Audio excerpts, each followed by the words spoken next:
All hail the king. England is failing. Why is it failing? My answer to all of life's problems is let's just say it out loud.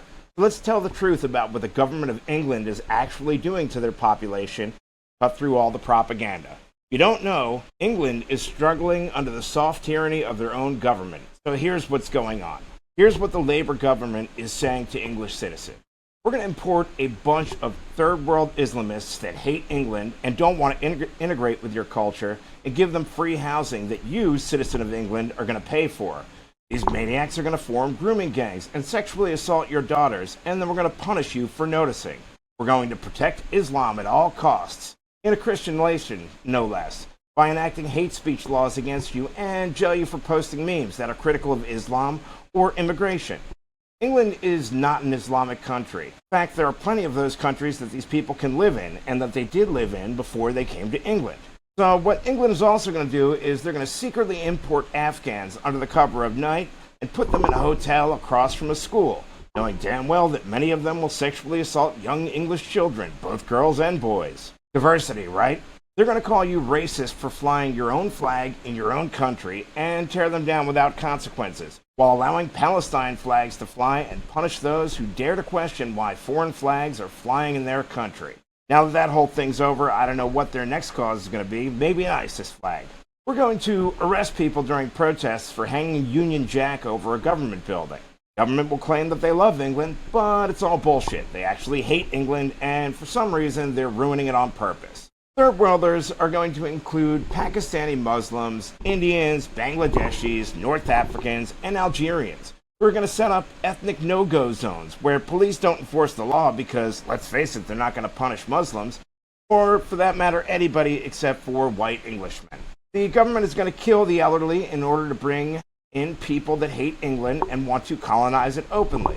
Then they're going to chastise the native English for their own history of colonialism, ignoring all the good it did and focusing only on the bad. They're going to chastise people that riot after 8 children were stabbed by a barbarian that the authorities knew about but did nothing because he was black, and God forbid we hold black people to a high standard in England or anywhere in the West for that matter. And we're going to label all of our straight white males as dangerous far-right predators and chastise them through propaganda disguised as a movie and demand that everybody watch it in a cult-like fashion. Why? Because it demonizes young white males, painting them as misogynistic monsters who are pathologically dangerous, violent, and evil. We're going to keep the pressure on the native population and lie about it on the BBC, which is basically state-sponsored propaganda, and we're going to demand that all other news outlets should be ashamed for telling the truth. But here's the truth, and we're going to say it out loud because it's really happening. The powers that be hate native-born English citizens with a passion. And it's not just the English, it's the hatred of white people all around the world, which at this point is looking demonic. Are there bad white people? Of course there are. We all know them. We're thinking of one right now. There's bad people of all races. But this feverish, bizarre hatred of straight white men isn't specific just to the United States. It's going on everywhere in the world. Look, I know a lot of great white people, and unfortunately, if they're not fully aligned with their own self-extermination of their race, they're called far-right-wing white supremacists. White people have every damn right to exist, and I don't care what anybody says. No one in the English government would say this shit openly about any other group of people unscathed.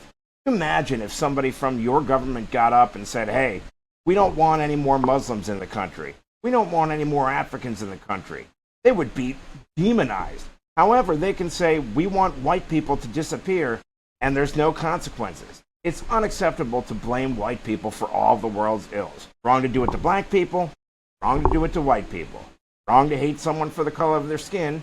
Yet the left has consistently shown that hating white people so much that they celebrate and cheer on people getting killed in their own country is a good thing. People in England are getting arrested for memes. Got that right, there's about 30 arrests a day for people making memes noticing the destruction of their own country. It's absurd. I guarantee it's primarily Englishmen that are getting arrested for this. Now, here's what I will say out loud. Everyone that's in England that came in illegally has to go. You have to get them out of your country. See, unlike the United States, England will give anybody that comes to England a free house, free health care, free food, and demand absolutely nothing of them. King Charles, well, he needs to stop pandering to Muslims. He's supposed to be the head of the Protestant Church of England, which England was founded on Christianity, born from the blood of Christians who fought and died for that empire to rise. Everybody with ties to terrorism in England has to go. You know there are 40,000 people in England on the terror watch list. Why are they allowed to remain? If you think they're terrorists, get them the fuck out of your country. All the grooming gang members have to go as well. They have their own countries that they can go to. Many of them just came over. Anybody who isn't working, that's living in England off of the English, need to go too. You cannot have a welfare state for the third world. Send them home. They hate you. Will not integrate. They hate you. They hate your kind. They will conquer you if you don't. And for the record, the United States ought to have better relations with England over Israel and the rest of the EU. The EU is the heart of globalism, and globalism has given us all these wonderful problems to deal with. Say it out loud, the Labour government of England has to go. What's going on in England is also going on in the rest of the world. Needs to stop there. Peace, guys.